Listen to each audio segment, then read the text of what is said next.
'Tis the season of water, the rivers, the lakes, and the seas.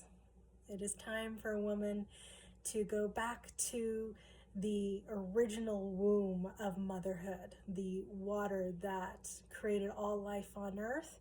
However you choose to do so, whether it's to dip in, to play, to baptize yourself, to cleanse the energy, whatever it is that time of year where it is warm enough for us to do so in the Northern Hemisphere.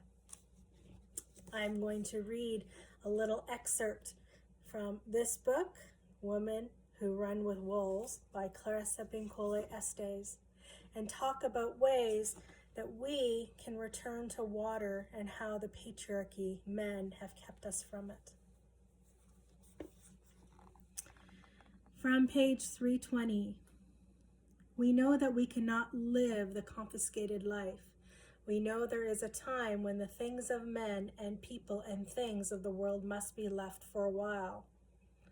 We have learned that we are like the amphibians. We can live on land, but not forever, not without trips to the water and to home.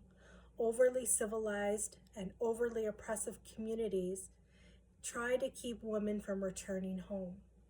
Too often she is warned away from the water until she is thin as a dime and dimmed in light.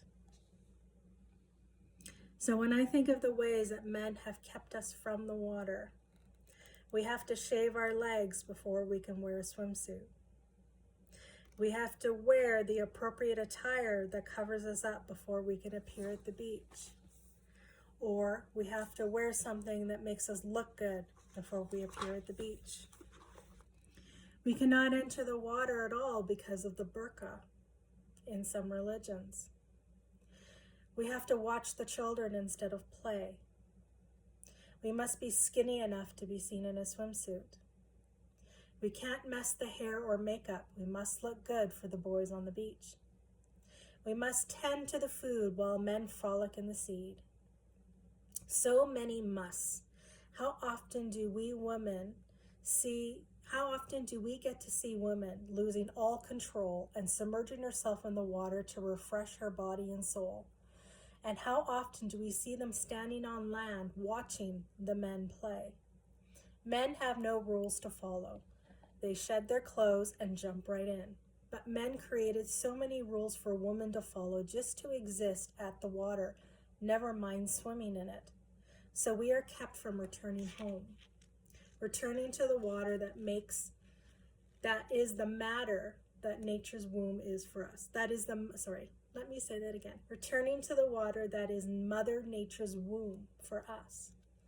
Men deliberately make rules to keep women from their own souls, from their own mothering.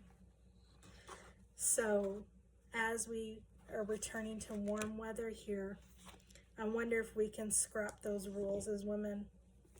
I wonder if we can forget about our hair and the clothes we wear and our unshaved tits and legs and all the rules and just jump right in. Just get in the car, walk down the road, whatever it takes to just get in the water. Can we do that for ourselves? I hope we can. I hope you enjoy the water this season.